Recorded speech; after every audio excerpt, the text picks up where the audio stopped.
नमस्कार, जय हिंद दोस्तों। आपका अपने YouTube चैनल मिशन बीपीएससी में बहुत बहुत स्वागत है। दोस्तों, जैसा कि आप लोगों को पता होगा, बिहार दरोगा का जो पीटी एग्जाम है वो हो चुका है।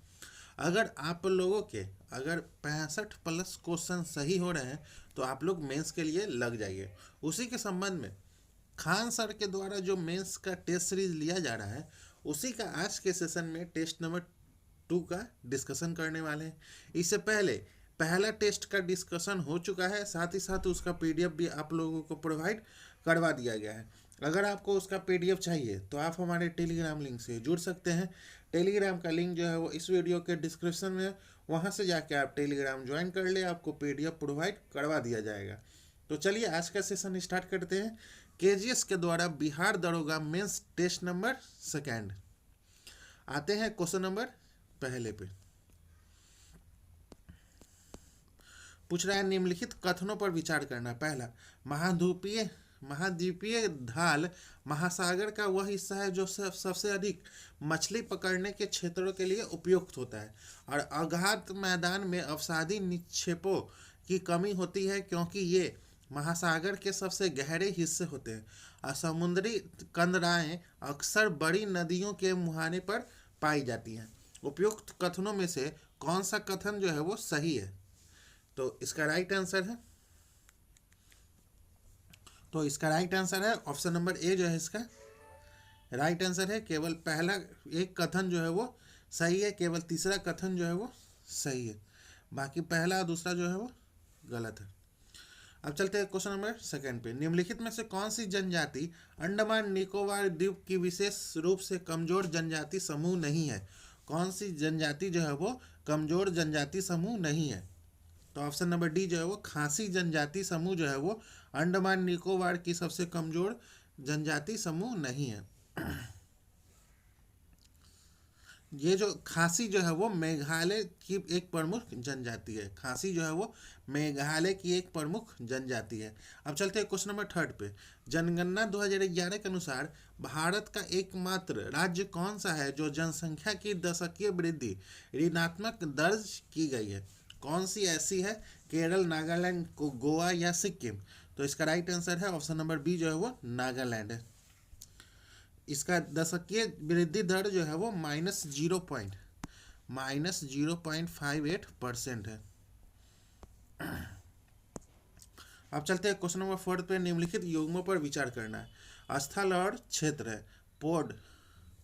पोर्ट सूडान जो है वो लाल सागर तट सूडान में। राफा क्रॉसिंग जो है वो मिस्र और गाजा सीमा पर है। हॉर्मुज जल डमरू मध्य जो है वो कैस्पियन सागर और फारस की खाली में है।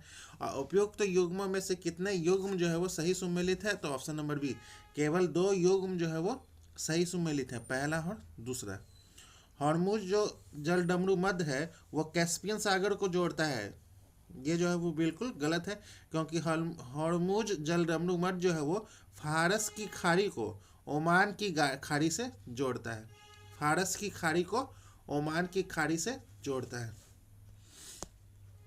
अब चलते हैं क्वेश्चन नंबर 5। एशियाई बब्बर शेर का दुनिया में एकमात्र प्राकृतिक आवास जो है वो कौन सा है? तो ऑप्शन नंबर बी, गिर राष्ट्रीय उद्यान गुजरात जो है वो एशियाई बब्बर शेर का दुनिया में एकमात्र प्राकृतिक आवास है। अब चलते हैं क्वेश्चन नंबर 6 पे। भारत का सबसे ऊंचा जलप्रपात जो है वो कुंजीकल किस नदी पर है? कुंजीकल जो है वो किस नदी पे है? तो बाराही नदी। ऑप्शन नंबर सी जो है वो बाराही नदी पे स्थित है। अब चलते हैं क्वेश्चन नंबर 7 पे। भारत की प्रमुख नदियों और उनके संगम स्थलों पर विचार करिए। देवप्रयाग देवप्रयाग जो है वो इसमें से कौन सा सही सुमेलित है? देवप्रयाग जो है वो भागीरथी और अलकनंदा। रुद्रप्रयाग जो है वो मंदाकिनी और अलकनंदा। विष्णु प्रयाग जो है वो धौली गंगा और अलकनंदा। और कर्ण प्रयाग जो है वो अलकनंदा और पिंडार नदी। देव प्रयाग जो है वो हो गया रुद्र प्रयाग, विष्णु प्रयाग, कर्ण प्रयाग और नंद प्रयाग जो है वो अलकनंदा और नंद कादिनी। अब चलते हैं क्वेश्चन नंबर 8 पे। भारी वर्षा और उच्च तापमान वाले क्षेत्रों में निक्षालन की प्रक्रिया से किस मिट्टी का निर्माण होता है? तो ऑप्शन नंबर सी जो है लेटेराइट मिट्टी का निर्माण होता है। अब चलते हैं क्वेश्चन नंबर 9 पे। भारत में महत्वपूर्ण खनिजों के संबंध में निम्नलिखित कथनों पर विचार करना। पहला, हाल ही में लिथियम के भंडार जम्मू कश्मीर और राजस्थान में पाए गए हैं। दूसरा जो है वो भारत अपनी कोबाल्ट और निकल की 100% जरूरतों के लिए आयात पर निर्भर है। तीसरा जो है वो खनिज विदेश इंडिया लिमिटेड का उद्देश्य विदेशों में महत्वपूर्ण खनिजों की खनन संपत्तियों का अधिग्रहण करना है। उपयुक्त में से कितने सही हैं? उपयुक्त में से कितने सही हैं? तो ऑप्शन नंबर सी, सभी तीनों जो है वो सही है। अब चलते हैं क्वेश्चन नंबर 10 पे। यौवनारंभ पुबर्टी से संबंधित परिवर्तनों के लिए उत्तरदायी हार्मोन का सही युग्म जो है वो कौन सा है? सही युग्म जो है वो कौन सा है? तो नर में जो है वो टेस्टोस्टेरोन और मादा में एस्ट्रोजन। ऑप्शन नंबर सी जो है इसका राइट आंसर है। अब चलते हैं क्वेश्चन नंबर 11, अभिकथन और कारण। अभिकथन, विभिन्नताएं किसी स्पीसीज की उत्तरजीविता बनाए रखने में उपयोगी है। कारण जो है वो, यदि किसी समिष्ट के निकेत में उग्र परिवर्तन आते हैं तो समूल विनाश से बचने के लिए कुछ भिन्नता वाले जीवों के जीवित रहने की संभावना होती है। तो इसमें से ऑप्शन नंबर ए जो है वो ए और आर दोनों सही है और आर ए की सही व्याख्या करता है। अब चलते हैं क्वेश्चन नंबर 12 पे। पारी तंत्र में ऊर्जा और पदार्थ जैसे कार्बन नाइट्रोजन के प्रभाव में एक मौलिक अंतर है। एक मौलिक अंतर है, तो वो अंतर कौन सा है? तो ऊर्जा का प्रभाव एक दिशिक होता है जबकि पदार्थों का प्रभाव चक्रीय होता है। ऑप्शन नंबर सी जो इसका राइट आंसर है। अब चलते हैं क्वेश्चन नंबर 13 पे। निम्नलिखित कथनों पर विचार करिए। पहला, भारतीय संविधान में समाजवाद को सभी प्रकार के शोषण, सामाजिक, आर्थिक और राजनीतिक से मुक्ति के रूप में परिभाषित किया गया है। उच्चतम न्यायालय के अनुसार समाजवाद से आशय आय, परिस्थिति, जीवन के स्तर में असमानता को दूर करना और श्रमजीवी लोगों को शिष्ट जीवन स्तर प्राप्त करना। उपयुक्त कथनों में से कितने कथन जो है वो सही हैं? कितने कथन सही हैं? तो ऑप्शन नंबर बी, केवल दूसरा कथन जो है वो सही है। अब चलते हैं क्वेश्चन नंबर 14 पे। कुछ राज्यों हेतु विशेष उपबंध किए में निम्नलिखित कथनों पर विचार करिए। पहला, संविधान के भाग 21 में अनुच्छेद 371 से 71J तक 12 राज्यों के बारे में विशेष प्रावधान है। अनुच्छेद 371A में नागालैंड के विशेष प्रावधानों से संबंधित है। 1975 के 36वें संविधान अधिनियम ने असम को भारतीय संघ के पूर्ण राज्य का दर्जा दिया है। उपयुक्त में से कौन सा कथन जो है वो सही है? तो ऑप्शन नंबर ए, केवल पहला और दूसरा जो है वो सही है। क्योंकि 1975 के 36वें संविधान संशोधन अधिनियम ने सिक्किम को, असम को नहीं है, सिक्किम को भारतीय राज्य संघ के पूर्ण राज्य का दर्जा दिया है। अब चलते हैं क्वेश्चन नंबर 15 पे। निम्नलिखित में से कौन सी समिति पंचायती राज संस्थाओं से संबंधित है? कौन सी समिति जो है वो पंचायती राज संस्थाओं से संबंधित है? तो सादिक अली समिति, बलवंत राय मेहता समिति, LM सिंघवी समिति, अशोक मेहता समिति, GL व्यास समिति।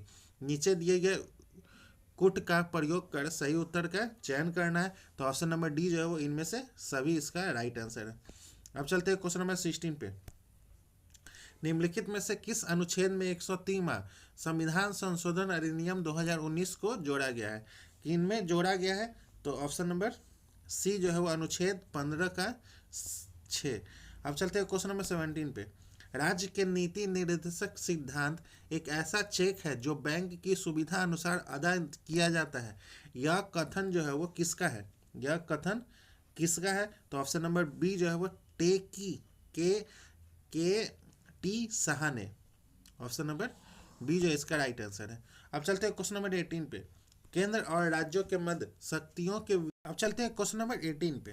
क्वेश्चन नंबर 18, केंद्र और राज्यों के मध्य शक्तियों के वितरण के लिए भारत का संविधान 3 सूचियों को प्रस्तुत करता है। निम्न में से कौन से 2 अनुच्छेद शक्तियों के वितरण को विनियमित करते हैं? इसमें से कौन से दो अनुच्छेद जो है वो शक्तियों के वितरण को विनियमित करते हैं? तो ऑप्शन नंबर सी जो है वो अनुच्छेद 245 और 246। अब चलते हैं क्वेश्चन नंबर 19 पे। भारत के राजनीतिक दलों के संबंध में निम्नलिखित कथनों पर विचार करना। पहला, जन प्रतिनिधित्व अधिनियम 1951 राजनीतिक दलों के पंजीकरण का प्रावधान करता है। राजनीतिक दलों का पंजीकरण का प्रावधान निर्वाचन आयोग करता है। राष्ट्रीय स्तर का राजनीतिक दल वह है जिसे लोकसभा में 3 विभिन्न राज्यों से 2% सीटें, 11 सीटें जो है वो प्राप्त हुई हैं। इन कथनों में कौन सा सही है? इन कथनों में कौन सा सही है? तो ऑप्शन नंबर डी जो है वो पहला, दूसरा और तीसरा तीनों सही है। अब चलते हैं क्वेश्चन नंबर 20 पे। संविधान की 8वीं अनुसूची में सम्मिलित भाषाओं में निम्नलिखित में कौन सी भाषाएं बोलने वाली सर्वाधिक लोग हैं? कौन से भाषा जो है वो बोलने वाले सर्वाधिक लोग हैं? तो ऑप्शन नंबर बी जो है वो बंगाली भाषा को बोलने वाले जो है वो सर्वाधिक लोग हैं। 8.03 हिस्सा है। अब चलते हैं क्वेश्चन नंबर 21। सूची 1 का सूची 2 से मिलान कराना है। मौलिक अधिकार जो है वो भाग 3 में, मौलिक कर्तव्य जो है वो भाग 4 का ए, संघ जो है वो भाग 5वां और आपात उपबंध जो है वो भाग 18वां। तो इसका राइट आंसर है ऑप्शन नंबर ए जो इसका राइट आंसर है। अब चलते हैं क्वेश्चन नंबर 22। आंतरिक दलीय लोकतंत्र का उपयोग होता है। आंतरिक दलीय लोकतंत्र का उपयोग जो होता है वो क्या होता है? तो ऑप्शन नंबर बी जो है वो दल का आंतरिक चुनाव, जो दल के पदाधिकारियों के चयन हेतु समय समय पर हो। ऑप्शन नंबर बी जो इसका राइट आंसर है। अब चलते हैं क्वेश्चन नंबर 23। राज्यसभा के लिए नामांकित होने वाले प्रथम अभिनेत्री जो थे वो कौन थी? ऑप्शन नंबर बी जो है वो नरगिस दत्त थी। अब चलते हैं क्वेश्चन नंबर 24। महिलाओं को पंचायतों में आरक्षण भारत के संविधान के किस संशोधन द्वारा दिया गया है? भारत के संविधान के किस संशोधन द्वारा दिया गया है? तो ऑप्शन नंबर डी जो है वो 73वां संविधान संशोधन के द्वारा दिया गया है। अब चलते हैं क्वेश्चन नंबर 25। दर्शन शास्त्र के संदर्भ में गलत सुमेलित युग्म को चुनना है। सांख्य दर्शन जो है वो कपिल मनु, न्याय दर्शन गौतम, वैश्विक दर्शन जो है वो कनाड और मीमांसा दर्शन जो है वो चाणक्य नहीं है, ये महर्षि जैमिनी है। ऑप्शन नंबर डी जो इसका राइट आंसर है। अब चलते हैं क्वेश्चन नंबर 26। आजीवक संप्रदाय के संदर्भ में कौन सा कथन सही है? इसके संस्थापक जो है मक्खीकल घोषाल थे। यह संप्रदाय जो है वो नियतिवाद में विश्वास करता था। इसमें से कौन सा सही है? तो ऑप्शन नंबर सी पहला और दूसरा दोनों सही है। अब चलते हैं क्वेश्चन नंबर 27। मौर्य काल में एग्रोनोमोई नामक अधिकारी का संबंध किससे था? तो ऑप्शन नंबर डी जो है वो सड़कों का निर्माण और रख रखाव से था। सड़कों का निर्माण और रख रखाव से। अब चलते हैं क्वेश्चन नंबर 28। अकबर द्वारा स्थापित इबादत खाना का मूल उद्देश्य जो था वो क्या था? इबादत खाना का मुख्य उद्देश्य जो था वो क्या था? तो ऑप्शन नंबर बी जो है वो विभिन्न धर्मों के विद्वानों के साथ दार्शनिक चर्चा करना। ऑप्शन नंबर बी जो इसका राइट आंसर है। अब चलते हैं क्वेश्चन नंबर 29। औरंगजेब द्वारा जजिया कर पुनः किस वर्ष लगाया गया था? जजिया कर जो है वो पुनः किस वर्ष लगाया गया था? तो ऑप्शन नंबर बी जो है वो 1678-69 में लगाया गया था। अब चलते हैं क्वेश्चन नंबर 30। अकबर की मनसबदारी प्रथा के संदर्भ में निम्नलिखित कथनों पर विचार करना है। पहला, जात पद मनसबदार की व्यक्तिगत स्थिति और वेतन को दर्शाता है। सवार पद उसके द्वारा रखे जाने वाले घुड़सवारों की संख्या को दर्शाता है। मनसबदारी पद केवल वंशानुगत आधार पर दिए जाते हैं। इसमें से कौन सा सही है? तो ऑप्शन नंबर बी केवल पहला और दूसरा जो है सही है। अब चलते हैं क्वेश्चन नंबर 31। शेर शाह सूरी के संदर्भ में निम्नलिखित कथनों पर विचार करना है। पहला, उसने दिल्ली के पुराने किले के भीतर किला ए कुहना मस्जिद का निर्माण कराया था। उसने भूमि माप के लिए सन की डंडी का प्रयोग किया। और उपज का 1/3 भाग लगान के रूप में निर्धारित किया। उसने सिक्कों पर अपना नाम केवल फारसी लिपि में अंकित करवाया। उपरोक्त में से कौन सा कथन जो है वो सही है? तो ऑप्शन नंबर सी, केवल पहला और दूसरा जो है वो सही है। अब चलते हैं क्वेश्चन नंबर 32। दिल्ली सल्तनत के प्रशासनिक विभागों के संदर्भ में निम्नलिखित कथनों पर विचार करना है। दीवान ए विजारत का संबंध राजस्व और वित्त विभाग से था, जिसका प्रमुख जो है वो वजीर होता था। दीवान ए अर्ज सैन्य विभाग था, जिसकी स्थापना अलाउद्दीन खिलजी ने की थी। दीवान ए कजा ए मुवालिक जो है वो न्याय विभाग था, जिसका प्रमुख जो है वो काजी होता था। उपरोक्त में से कौन सा कथन जो है वो सही है? तो ऑप्शन नंबर ए, केवल पहला और तीसरा कथन जो है वो सही है। अब चलते हैं क्वेश्चन नंबर 33। नेपोलियन बोनापार्ट के संदर्भ में निम्नलिखित कथनों पर विचार करना। पहला, उसे क्रांति का पुत्र और क्रांति का हंता दोनों कहा जाता था। टैफ लगड़ का युद्ध जो में नेपोलियन ने ब्रिटेन की नौसेना को पराजित किया था। 1815 के वाटरलू के युद्ध में नेपोलियन की अंतिम हार हुई थी। तो इसमें से कौन सा सही है? तो ऑप्शन नंबर ए, केवल पहला और तीसरा जो है वो सही है। अब चलते हैं क्वेश्चन नंबर 34। 1917 की रूसी क्रांति के दौरान बोल्शेविकों के शांति, भूमि और रोटी के नारे का वास्तविक प्रभाव था। पहला, इसने रूस ने तत्काल मित्र राष्ट्रों के साथ युद्ध जारी रखने का फैसला किया। इसने किसानों और सैनिकों को बोल्शेविकों के पक्ष में लामबंद कर दिया। इसके बाद रूस में जार शासन की पुनः स्थापना हुई। इसने रूस को पूंजीवादी अर्थव्यवस्था की ओर ढकेला। तो इसका राइट आंसर है ऑप्शन नंबर बी, जो है इसका राइट आंसर है। अब चलते हैं क्वेश्चन नंबर 35। 1946 के कैबिनेट मिशन के बारे में निम्नलिखित में से कौन सा कथन सही है? पहला, इसने भारत के लिए त्रिस्तरीय प्रशासनिक ढांचे का प्रस्ताव दिया। इसने पाकिस्तान की मांग को स्पष्ट रूप से स्वीकार कर लिया। मिशन के सदस्य जो थे वो पैट्रिक लॉरेंस, स्टॉफर्ड क्रिप्स और एवी अलेक्जेंडर थे। इसमें से कौन सा सही है? तो ऑप्शन नंबर बी, केवल पहला और तीसरा जो है वो सही है। दूसरा जो है वो गलत है, क्योंकि कैबिनेट मिशन ने पाकिस्तान की मांग को स्पष्ट रूप से अस्वीकार कर दिया था। स्वीकार नहीं किया था, अस्वीकार कर दिया था। अब चलते हैं क्वेश्चन नंबर 36। स्वदेशी आंदोलन के संदर्भ में निम्नलिखित कथनों पर विचार करना। पहला, इसमें पहली बार महिलाओं ने घर की चार दीवारी से बाहर निकलकर धरनों में भाग लिया। बंगाल के किसानों ने इस आंदोलन में बड़े पैमाने पर सक्रिय भागीदारी निभाई। बारी साल के अश्विनी कुमार दत्त ने स्वदेश बांधव समिति के माध्यम से जनमत जुटाया। उपरोक्त में से कौन सा कथन जो है वो सही है? तो ऑप्शन नंबर बी, केवल पहला और तीसरा जो है वो सही है। अब चलते हैं क्वेश्चन नंबर 37। कथन और कारण। 1928 की नेहरू रिपोर्ट ने भारत के लिए पूर्ण स्वराज की मांग की थी।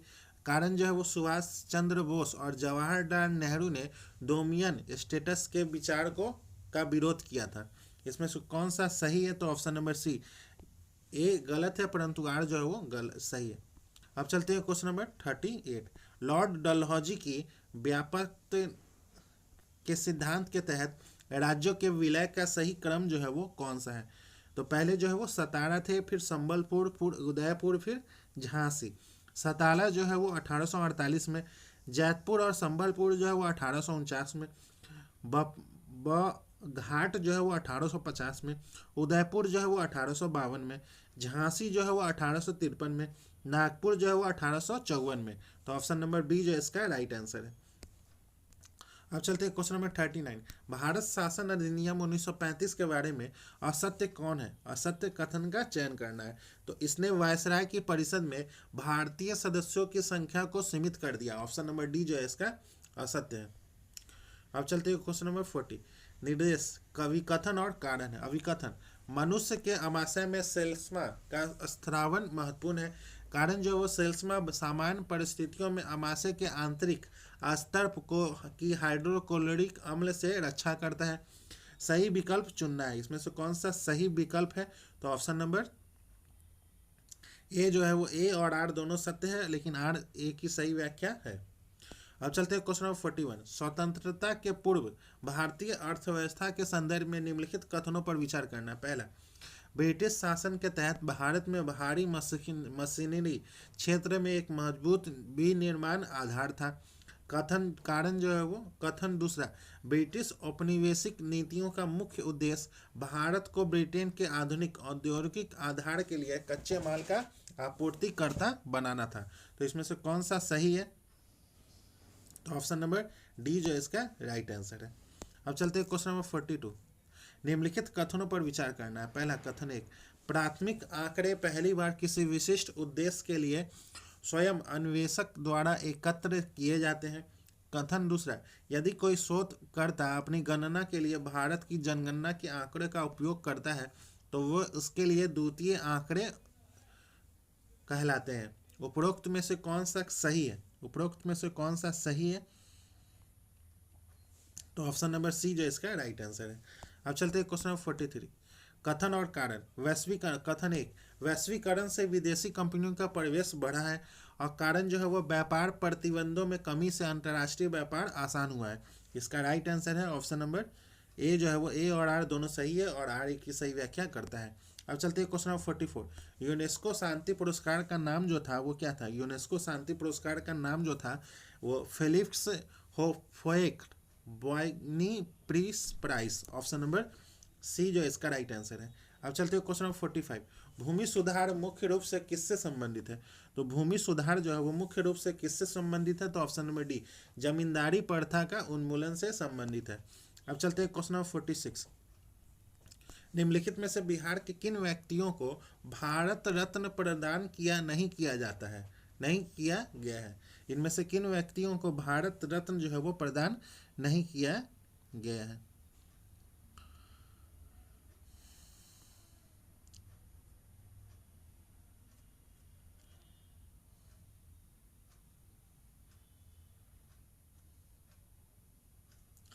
बिस्मिल्लाह खां, श्री कृष्ण सिंह, डॉक्टर सजीदानंद सिन्हा, कर्पूरी ठाकुर। तो इसका राइट आंसर है ऑप्शन नंबर बी, दूसरा और तीसरा को, श्री कृष्ण सिंह और डॉक्टर सजीदानंद सिन्हा को।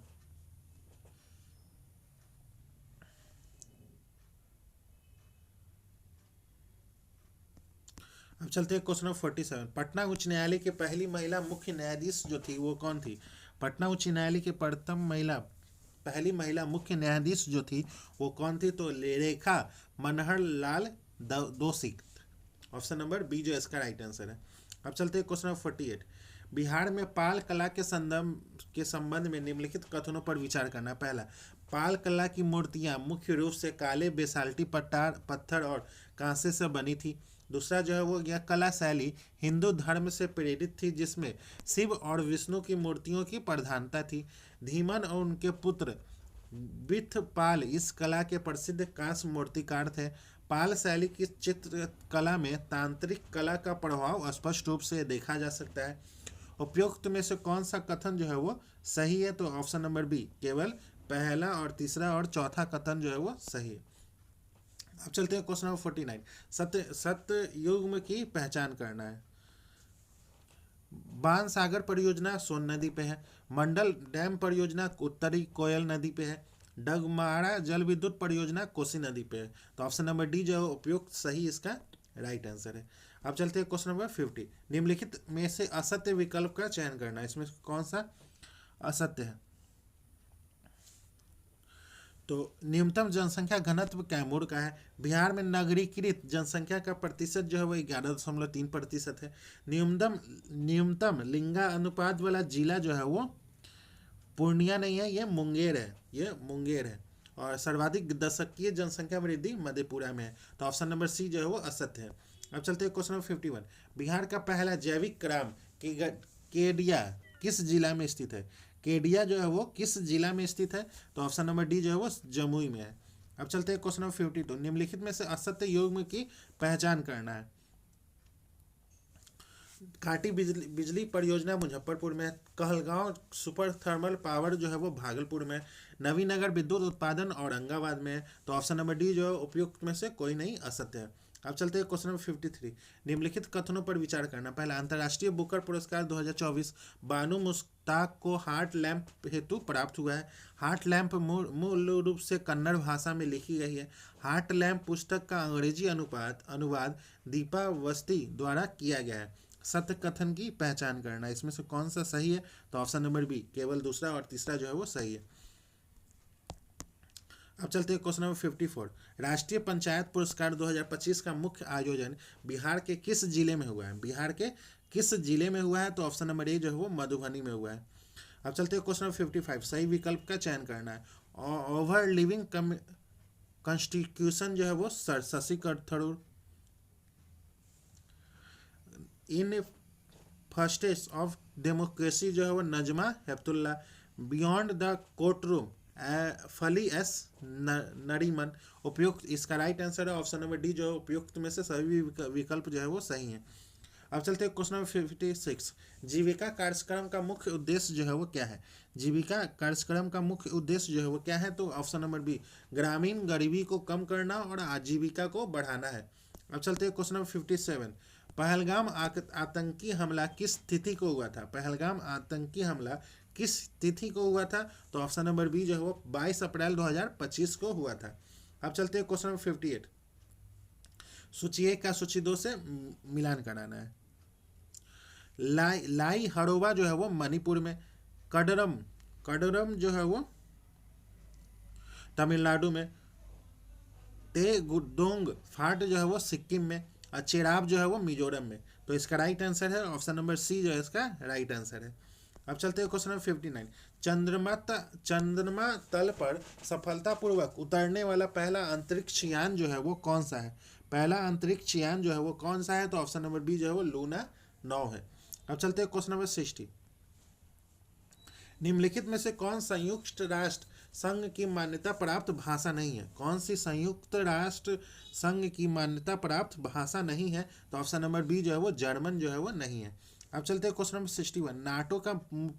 नाटो का पूर्ण रूप जो है वो क्या है? नाटो का पूर्ण रूप जो है वो क्या है? तो ऑप्शन नंबर डी जो है वो नॉर्थ अटलांटिक ट्रीटी ऑर्गेनाइजेशन। अब चलते हैं क्वेश्चन नंबर 62। जन औषधि दिवस किस तारीख को मनाई जाती है? जन औषधि दिवस जो है वो किस तारीख को मनाई जाती है? तो ऑप्शन नंबर ए जो है वो 7 मार्च को मनाई जाती है। अब चलते हैं क्वेश्चन नंबर 63। हीरे का अपवर्तनांक 2.42 है। इस कथन का तकनीकी अर्थ जो है वो क्या है? इस कथन का तकनीकी अर्थ जो है वो क्या है? तो प्रकाश की चाल जो है वो निर्वात में हीरे की अपेक्षा 2.42 गुना अधिक है। ऑप्शन नंबर सी जो है इसका राइट आंसर है। अब चलते हैं क्वेश्चन नंबर 64। मानव नेत्र के भागों उनके कार्यों का सुमेलन किया गया है। सूची 1 का सूची 2 से। क्वेश्चन नंबर 64 का ऑप्शन नंबर ए जो है इसका राइट आंसर है। परितारिका जो है वो नेत्र में प्रवेश करने वाले प्रकाश को नियंत्रित करती है। दृष्टि पटल जो है वो प्रकाश को संवेदित कर विद्युत संकेत उत्पन्न करता है। पक्षामी पेशियां जो है वो अभी नेत्र लेंस की फोकस दूरी समायोजित करती है। पुतली जो है वो परितारिका का क्षेत्र जो प्रकाश का मार्ग है। तो इसका राइट आंसर है ऑप्शन नंबर ए जो इसका राइट आंसर। अब चलते हैं क्वेश्चन नंबर 65। विद्युत धारा और परिपथ के संदर्भ में निम्नलिखित कथनों पर विचार करना। पहला, विद्युत धारा को इकाई समय में किसी विशेष क्षेत्र से प्रभावित होने वाले आवेश के परिणाम के रूप में व्यक्त किया जाता है। परिपथ में इलेक्ट्रॉनों के प्रवाह की दिशा को ही विद्युत धारा की दिशा माना जाता है। 1 एम्पियर विद्युत धारा की रचना प्रति सेकंड 1 कूलम्ब आवेश के प्रभाव से होती है। उपरोक्त में से कौन सा कथन सही है? तो ऑप्शन नंबर बी, केवल पहला और तीसरा जो है वो सही है।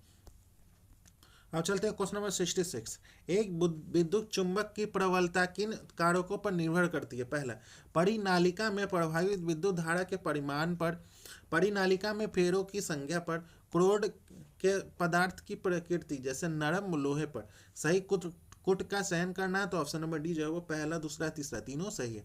अब चलते हैं क्वेश्चन नंबर 67। दक्षिण हस्त अंगुष्ठ नियम का उपयोग किसकी दिशा ज्ञात करने के लिए किया जाता है? तो ऑप्शन नंबर बी जो है वो धारावी चालक के चारों ओर उत्पन्न चुंबकीय क्षेत्र की दिशा के लिए। ऑप्शन नंबर बी जो इसका राइट आंसर है। अब चलते हैं क्वेश्चन नंबर 68। वाहनों में पक्ष दृश्य दर्पण के रूप में उत्तल दर्पण को वरीयता क्यों दी जाती है? तो पहला, ये सदैव सीधा प्रतिबिंब बनाते हैं। ये बिंब का बड़ा प्रतिबिंब दिखाते हैं। इनका दृष्टि क्षेत्र बहुत अधिक होता है क्योंकि ये बाहर की ओर वक्रित होते हैं। इसमें से सही कुट का चयन करना है तो ऑप्शन नंबर बी, केवल पहला और तीसरा जो है वो सही है।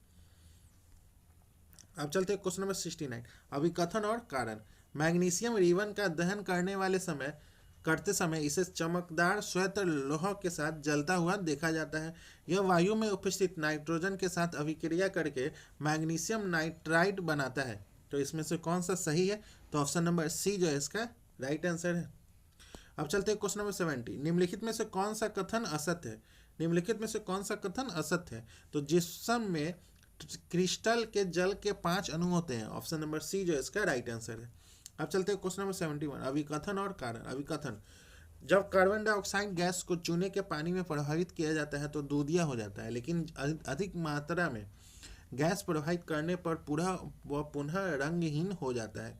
कारण जो है वो चूने का पानी CO2 से क्रिया करके पहले अविलय कैल्शियम कार्बोनेट बनाता है, जो बाद में अधिक CO2 और जल के साथ क्रिया करके विलय कैल्शियम हाइड्रोजन कार्बोनेट में बदल जाता है। तो इसका राइट आंसर है ऑप्शन नंबर ए जो इसका राइट आंसर है। अब चलते हैं क्वेश्चन नंबर 72। मिश्र धातु के संघटकों का गलत मिलान करना है। तो ऑप्शन नंबर डी जो है वो अमलगम जो है वो लोहा एवं पारा है। अब चलते हैं क्वेश्चन नंबर 73। अजैव निम्नीकरण पदार्थों के बारे में असत्य कथन का चयन करना है। तो ऑप्शन नंबर बी जो है वो इसका गठन जीवाणु अथवा मित्र जीवियों द्वारा आसानी से हो जाता है। ऑप्शन नंबर बी जो इसका राइट आंसर है। अब चलते हैं क्वेश्चन नंबर 74। मानव हृदय में रुधिर परिसंचलन के संबंध में निम्नलिखित कथनों पर विचार करना। पहला, ऑक्सीजन जो है वो प्रचुर रुधिर फुसफुस से हृदय के बाएं आलिंद में जाता है। जब बायां आलिंद संकुचित होता है तो रुधिर बाएं निलय में स्थानांतरित होता है। अलिंद की अपेक्षा निलय की पेशीय भित्ति पतली होती हैं क्योंकि उनमें केवल पास के अंगों में रक्त भेजना होता है। बल्ब जो है वो उल्टी दिशा में रुधिर प्रवाह को रोकना सुनिश्चित करता है। सही इसका राइट आंसर है ऑप्शन नंबर ए, पहला, दूसरा और चौथा इसका राइट आंसर है। अब चलते हैं क्वेश्चन नंबर 75। पत्तियों में गैसों का आदान प्रदान रंध्रों के द्वारा होता है। रंध्रों के खुलने और बंद होने का कार्य निम्नलिखित में से किसका है? तो ऑप्शन नंबर बी जो है वो द्वार कोशिका का है। अब चलते हैं क्वेश्चन नंबर 76। सूची 1 का सूची 2 से मिलान कराना है। ऑक्सीजन के अनुपस्थिति जो है वो इथेनॉल और कार्बन डाइऑक्साइड प्लस ऊर्जा है। ऑक्सीजन का अभाव जो है वो लैक्टिक अम्ल प्लस ऊर्जा है। ऑक्सीजन की उपस्थिति माइटोकॉन्ड्रिया में कार्बन डाइऑक्साइड प्लस जल प्लस ऊर्जा। तो ऑप्शन नंबर ए जो इसका राइट आंसर है। अब चलते हैं क्वेश्चन नंबर 77। तंत्रिका कोशिकाओं में सूचना के प्रभाव का सही क्रम जो है वो कौन सा है? तो ऑप्शन नंबर बी जो है वो दुर्मिका कोशिकीय काय तंत्रिकाक्ष और तंत्रिका का अंतिम सिरा। ऑप्शन नंबर बी जो है इसका राइट आंसर है। अब चलते हैं क्वेश्चन नंबर 78। निम्न दिए गए महासागरों को उनके विशेषताओं से मिलान कराना है। प्रशांत महासागर जो है वो सबसे बड़ा और गहरा महासागर है। अटलांटिक महासागर जो है वो एस आकार का महासागर है। और हिंद महासागर जो है वो सबसे गर्म महासागर है। और आर्कटिक महासागर जो है वो सबसे छोटा और सबसे ठंडा महासागर है। दक्षिणी महासागर जो है वो अंटार्कटिका के चारों तरफ स्थित है। तो ऑप्शन नंबर ए जो है इसका राइट आंसर है। अब चलते हैं क्वेश्चन नंबर 79 का ऑप्शन नंबर बी जो इसका राइट आंसर है। क्वेश्चन नंबर 80 का ऑप्शन नंबर सी जो इसका राइट आंसर है। क्वेश्चन नंबर 81 का ऑप्शन नंबर सी जो इसका राइट आंसर है। क्वेश्चन नंबर 82 का ऑप्शन नंबर ए जो इसका राइट आंसर है। क्वेश्चन नंबर 83 का ऑप्शन नंबर ए जो इसका राइट आंसर है। क्वेश्चन नंबर 84 का ऑप्शन नंबर डी जो इसका राइट आंसर है। क्वेश्चन नंबर 85 का ऑप्शन नंबर ए जो इसका राइट आंसर है। क्वेश्चन नंबर 86, क्वेश्चन नंबर 86 का ऑप्शन नंबर बी जो इसका राइट आंसर है। क्वेश्चन नंबर 87 का ऑप्शन नंबर बी जो इसका राइट आंसर है। क्वेश्चन नंबर 88 का ऑप्शन नंबर डी जो इसका राइट आंसर है। Question number 88। Question number 89, question number 89 का ऑप्शन नंबर डी जो इसका राइट आंसर है। क्वेश्चन नंबर 90 का ऑप्शन नंबर सी जो इसका राइट आंसर है। क्वेश्चन नंबर 91, क्वेश्चन नंबर 91 का ऑप्शन नंबर बी जो इसका राइट आंसर है। क्वेश्चन नंबर 92 का ऑप्शन नंबर सी जो इसका राइट आंसर है। क्वेश्चन नंबर 93 का ऑप्शन नंबर डी जो इसका राइट आंसर है। क्वेश्चन नंबर 94, क्वेश्चन नंबर 94 का ऑप्शन नंबर डी जो इसका राइट आंसर है। क्वेश्चन नंबर 95, क्वेश्चन नंबर 95 का ऑप्शन नंबर सी जो इसका राइट आंसर है। क्वेश्चन नंबर 96 का ऑप्शन नंबर सी जो इसका राइट आंसर है। क्वेश्चन नंबर 97 का ऑप्शन नंबर बी जो इसका राइट आंसर है। क्वेश्चन नंबर 98 का ऑप्शन नंबर सी जो इसका राइट आंसर है। क्वेश्चन नंबर 99, क्वेश्चन नंबर 99 का ऑप्शन नंबर बी जो इसका राइट आंसर है। क्वेश्चन नंबर 100 का, क्वेश्चन नंबर 100 का ऑप्शन नंबर बी जो इसका राइट आंसर है। तो दोस्तों आज का सेशन यही समाप्त होता है, जिसमें हम लोगों ने केजीएस के द्वारा जो बिहार एसआई का मेंस का टेस्ट सीरीज चल रहा है उसी का टेस्ट नंबर 2 का डिस्कशन किए हैं। अगर आपको इसका पीडीएफ चाहिए तो आप हमारे टेलीग्राम लिंक से जुड़ सकते हैं। टेलीग्राम का लिंक जो है वो इस वीडियो के डिस्क्रिप्शन में है, वहाँ से जाके आप टेलीग्राम ज्वाइन कर ले, आपको पीडीएफ प्रोवाइड करवा दिया जाएगा। तो मिलते हैं किसी और नेक्स्ट टेस्ट सीरीज के साथ, तब तक के लिए धन्यवाद।